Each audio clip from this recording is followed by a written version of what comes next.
Comparing living conditions in Russia and in North Korea requires looking at several dimensions at once, from access to food and healthcare, through civil liberties, to economic stability and transport infrastructure that shape people's everyday lives. In North Korea, the food distribution system and strict import restrictions cause periodic shortages of basic goods, which affect diet quality, especially outside selected urban and institutional zones. In Russia, despite abundant natural and agricultural resources, a fall in real incomes and inflation in recent years have reduced families' purchasing power, particularly in regions outside the metropolises where public services are often less well funded.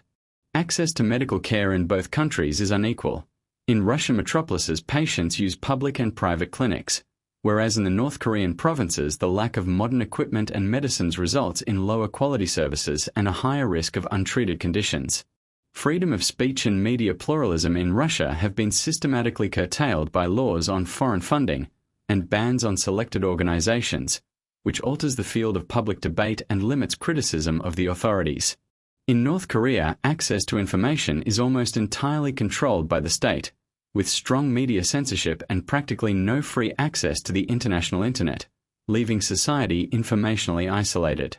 Housing conditions in Russia vary greatly by city.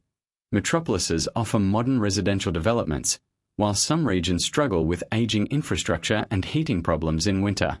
In Pyongyang and in selected North Korean districts, the authorities showcase new buildings and model estates, but access to these privileges is selective and dependent on political affiliation, which increases social inequality.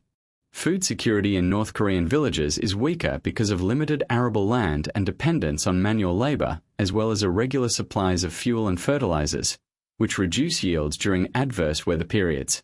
Russian citizens more often have access to a variety of food products and imported goods, although prices in smaller towns can exceed real incomes, forcing compromises in family household budgets.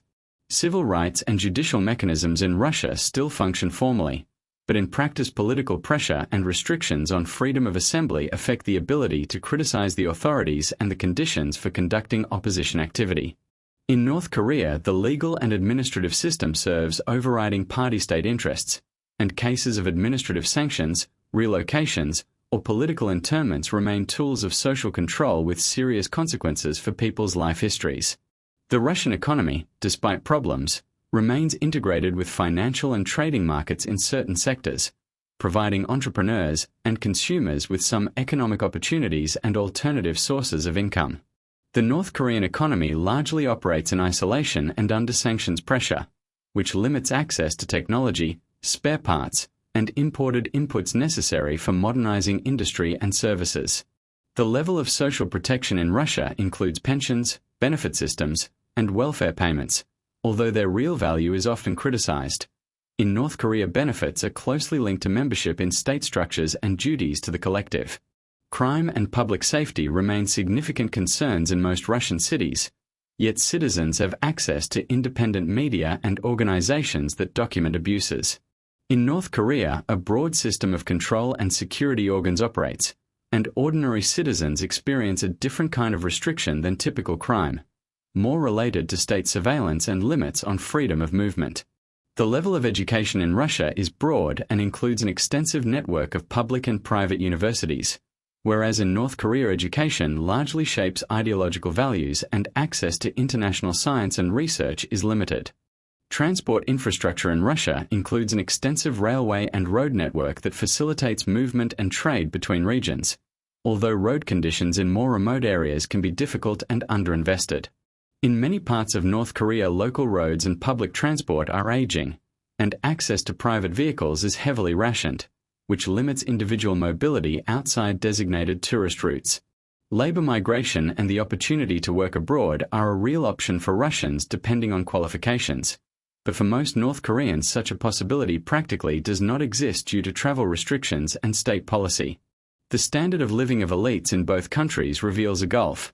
In Russia, some have considerable resources and access to the global market, while in North Korea certain party strata occupy a privileged zone with better access to goods and services.